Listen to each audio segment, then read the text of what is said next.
I want to start today by putting you in a very specific place. Okay. Imagine you're sitting in front of a computer screen and you're looking at high-resolution satellite imagery. Like a bird's eye view. Exactly. You're zooming in on the Persian Gulf, specifically the northeast coast of Bahrain, and you are looking at the naval support activity in Manama. Right, which, for anyone who doesn't track naval logistics, Right. that isn't just a parking lot for boats. It is the absolute nerve center for the U.S. Navy in the Middle East. It's the headquarters. Yeah, the headquarters of the Fifth Fleet. Right. And if you had pulled up this exact image just a few days ago, say last Saturday, February 21st, you would have seen, exactly what you'd expect to see. A lot of gray hulls. A massive traffic jam of gray hulls, destroyers, mine countermeasures, ships, patrol craft. I mean, the docks were just bustling. You could literally see the supply trucks lined up. It looked like a major military base hard at work. Which is standard operating procedure. I mean, a fleet in port is a very busy, very crowded place. But now, I want you to mentally swipe that image away and pull up the live feed from this morning. Today, Thursday. Right, Thursday, February 26th, or even just the shots from yesterday afternoon. Because the difference, it's not subtle. No, it really isn't. It is startling. The water is entirely empty. The piers are bare concrete.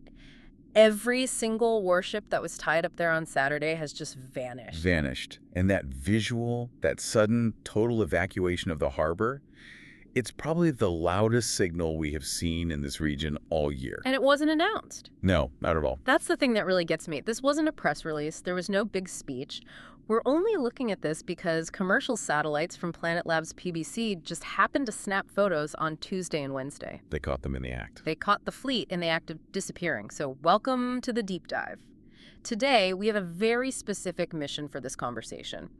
We need to figure out why the U.S. Navy just emptied its own headquarters. Is it a safety precaution? Right. Is it a safety precaution? Is it a negotiation tactic? Or the darker option? Yeah, the darker option. Is this the first move of a war?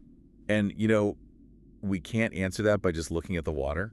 We really have to look at the clock. The timing is everything. It is. Yeah. Because this clearing of the decks is happening on the exact same day that high-stakes nuclear talks between the U.S. and Iran have resumed in Geneva.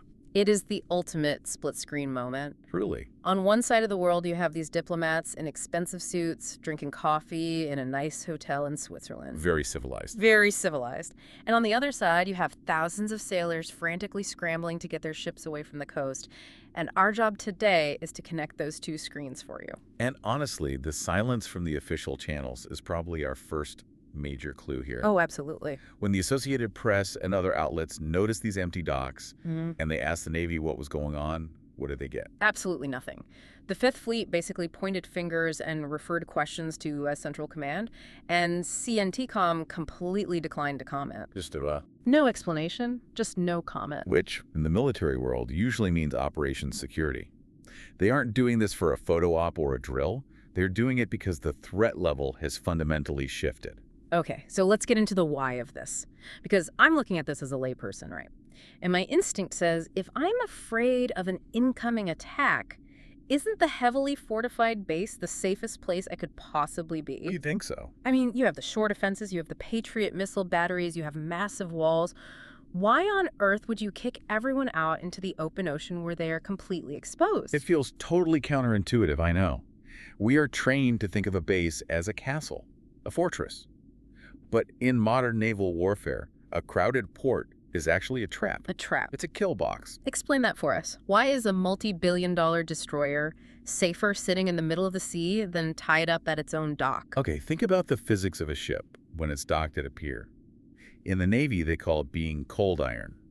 Cold iron. Right. The main engines are often totally shut down.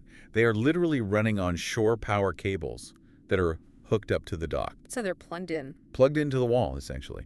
And their radars might be in standby mode, or they might be off entirely so they don't accidentally fry the electronics of the ship parked 20 feet away. So they are asleep, basically. They are fast asleep, and they are immobile. A warship's absolute greatest defense is its ability to move. Speed and maneuverability. Exactly. To maneuver, to turn its bow into the incoming threat, to deploy countermeasures in a wide arc. But tied to a pier, it's just a building. It is a stationary set of GPS coordinates. Wow. If an adversary wants to launch a drone swarm, or say, a ballistic missile barrage, a packed harbor is what we call a target-rich environment. You don't even have to aim that precisely. If you miss ship A, you're going to hit ship B. You're describing a Pearl Harbor scenario. Precisely. And that is the literal nightmare that keeps admirals awake at night. If you leave your ships in the harbor when tensions spike, you are risking the entire fleet being taken out before they can even fire a single defensive shot. So they scatter them. By dispersing them, by sending them way out into the open waters of the Persian Gulf or the Arabian Sea, you are turning them from sitting targets into active, lethal threats. So out in the water, they can hide. Well, they can maneuver. They can bring their Aegis radar systems fully online with no interference. They can space themselves out so that one incoming missile can't possibly damage two ships. Yeah. The doctrine is called force protection. You disperse so you can survive. Okay, that makes total sense for the hardware. I get why you move the boats. But this dispersal we're seeing, it isn't just about the hardware. No, it's not. Because the reporting we have, specifically from Fox News, suggests this whole ghost town vibe extends to the people too. And this is the part that actually worries me more than the ships. Ships move all the time. That's what ships do. But the base personnel, that is a very different story. Right, because the report says the Naval Support Activity Base is currently operating with what they called a skeleton crew. A massive reduction. We're talking fewer than 100 people left on the ground. They are calling it mission-critical personnel only. Now, for a headquarters that usually manages naval operations across the entire Middle East, stripping down to under 100 people sounds incredibly drastic. It is drastic. It means anyone who answers a routine phone call, files HR paperwork, or serves lunch in the galley is gone. If you aren't directly involved in either keeping the lights on or communicating tactical orders to the fleet, you aren't there anymore. But here's the contradiction I'm really trying to wrap my head around. We have this massive reduction in staff. The place is an absolute ghost town. Right. But simultaneously, a U.S. official explicitly went on record to deny that there was a formal evacuation order for dependents or non-essential staff. So, yeah, nobody told them to evacuate, but they're all magically gone. How does that actually work? It's what you might call a quiet evacuation. And it's a very specific, very careful diplomatic dance. You have to think about what happens if the U.S. government actually issues a formal, non-combatant evacuation operation order, an NCEO. It's a big deal. It's a massive bureaucratic lever. It hits the global news wires instantly. It crashes the stock markets. Because it basically signals war is starting in 24 hours. Precisely. It panics your allies in the region, the Bahrainis, the Saudis, the Emiratis. And most importantly, it tells your adversary, we are clearing out our civilians right now because we are about to start shooting. It is an escalation in itself. So they are achieving the exact same result, getting their people to safety without actually pulling the political fire alarm. Right. They might be using administrative leave or temporary duty assignments or just quietly telling families, hey, why don't you take that vacation back to Europe this week? Just a strong suggestion. Exactly. They are thinning the herd to remove the soft human targets, but they're keeping the official public posture just below the threshold of global panic. That is incredibly calculated. It suggests a level of preparation that goes way beyond just, being careful. It's just they're reading the tea leaves.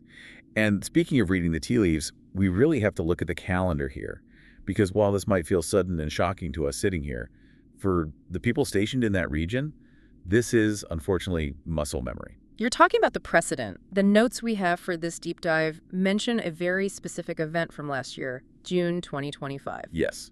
You simply cannot understand today's movements without looking back at June 23, 2025. It is the essential context. Just 8 months ago, the Fifth Fleet did this exact same thing. They emptied the base. They saw the intelligence warnings flashing red, they emptied the docks in Manama, and they scattered the fleet. And crucially, that wasn't a false alarm. No, it wasn't.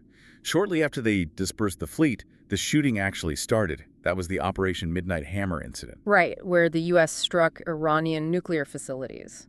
Exactly. And in retaliation for that, Iran launched their own operation, which they called Operation Good News of Victory. Which, I have to say, is quite the name for a ballistic missile barrage. It was a very significant attack. They directly targeted the Al Udeid Air Base in Qatar.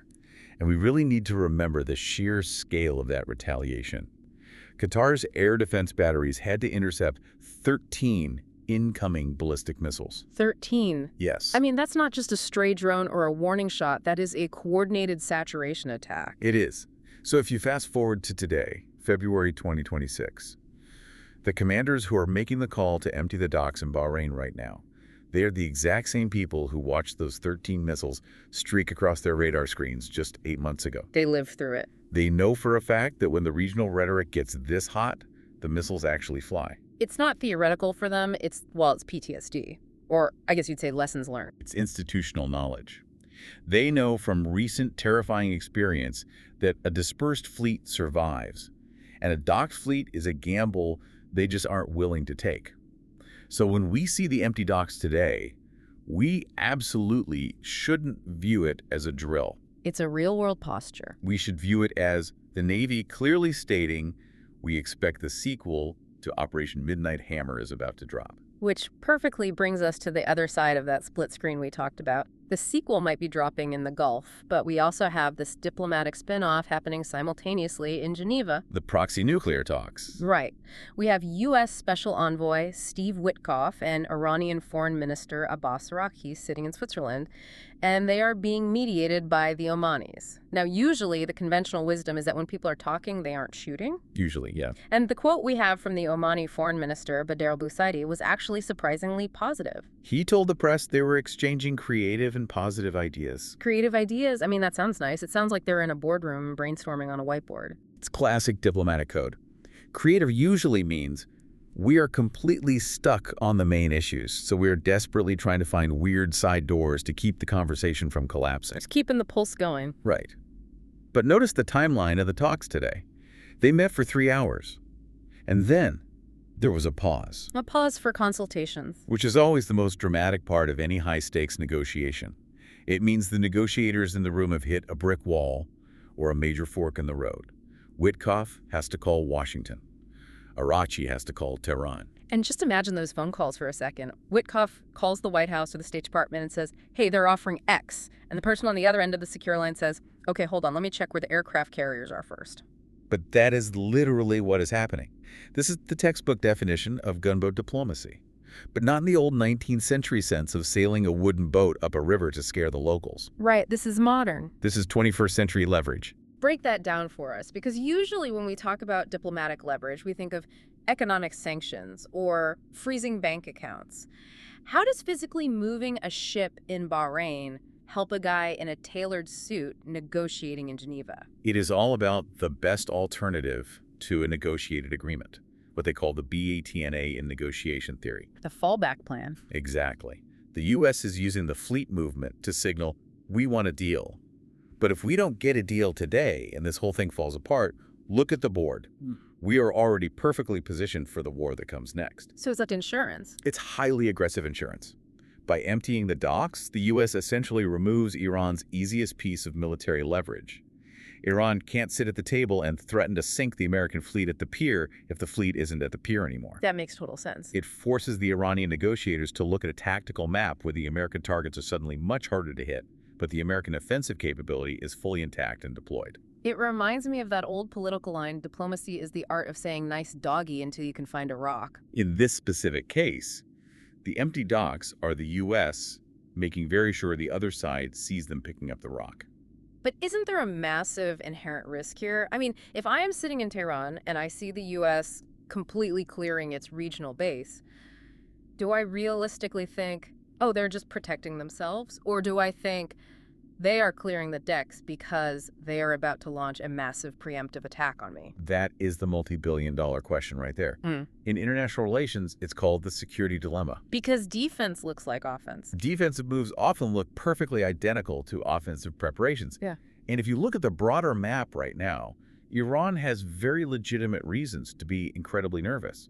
Because it's not just the Fifth Fleet leaving the harbor. Right. The source materials mention the buildup. We aren't just shuffling the existing pieces around the board. We are adding massive new pieces. Very significant ones.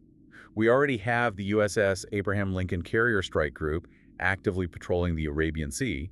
But as of right now, we also have the USS Gerald R. Ford en route. And the Ford is the big one. It is the newest, most advanced supercarrier in the world. But the really key metric you need to pay attention to here is the number. 2. 2 carriers. Right. One carrier strike group in the region is a standard deterrence presence. It just says, we're here. But 2 carrier strike groups operating together, that is the U.S. doctrinal requirement for major combat operations. Wow. That is undeniably a war footing. So if you are the Iranian leadership today, you watch the Fifth Fleet scatter into the Gulf, you see two supercarriers converging on your coastline, and you have an American guy in Geneva asking for creative ideas. That doesn't feel like a negotiation. It feels like an ultimatum. It absolutely does. And their public rhetoric today perfectly matches that feeling of being backed into a corner. The statements coming out of Tehran right now are not the statements of a government that feels safe or secure. Let's look at those. We have the quote from the Iranian foreign minister, Arachi, right before he left for the talks in Geneva. He explicitly said there would be no victory for anyone. It would be a devastating war. I mean, that is not exactly a let's make a deal attitude. No. And then you have to look at the Iranian ambassador to the UN, Amir Saeed Iravani.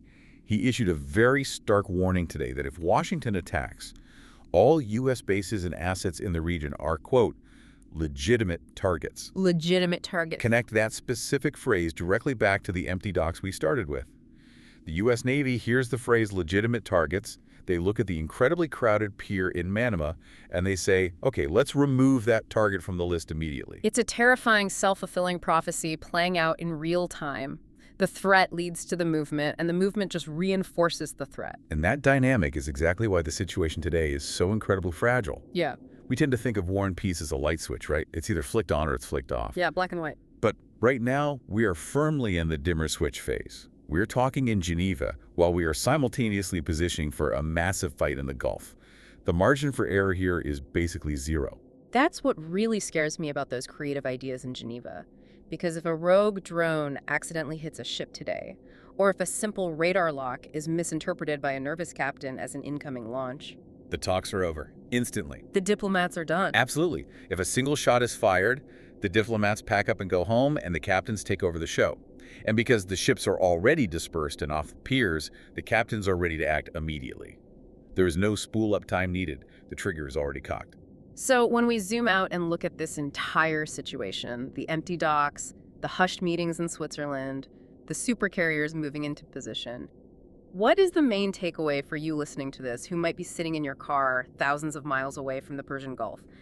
Why does this specific logistical movement matter to you? It matters because it teaches you how to accurately read the news before it actually happens. I like that. Modern geopolitical crises do not start with a sudden breaking news banner on your TV and a huge explosion. They start with silence. They start with logistics. The boring stuff. The boring stuff that actually wins or loses wars. They start with a headquarters going to mission-critical staffing in the middle of the night. They start with supply ships slipping away from the dock. If you wait for the major networks to tell you the war has started, you are already 3 days behind the reality on the ground. So it's about watching what the militaries do, not what the politicians say. Exactly. The State Department is out there saying creative ideas. But the Department of Defense is saying empty the base right now. You always bet on the movement of the physical assets. The ships do not lie. That is a very sobering thought. We are basically watching a high-stakes poker game where one player is smiling across the table, but under the table they're slowly loading a shotgun. And the other player knows it. Yeah. That is the exact tension we are living in today, February 26th. Well, before we wrap up this deep dive, I want to leave you with one final thought to chew on as you go about your day. We've talked a lot today about force protection, this idea that the U.S. is moving these ships out to sea just to keep them safe from a strike. That is the defensive explanation. It's the safe explanation. Certainly the official explanation. But I just keep looking back at that satellite photo of the empty harbor, and I have to wonder, when a global superpower completely clears its decks, empties its regional headquarters, and brings in a second nuclear aircraft carrier, are they really just crouching down in defense? Or are they clearing the way because they are about to take a massive swing? Defense and offense often look exactly the same on a satellite map right up until the first missile launches. Yeah. That ambiguity is exactly what keeps the other side guessing. And it certainly keeps us guessing, too. We'll be keeping a very close eye on those satellite feeds and the news out of Geneva in the coming days. Stay curious and definitely watch the water. Thanks for jumping into this deep dive with us. We'll see you next time.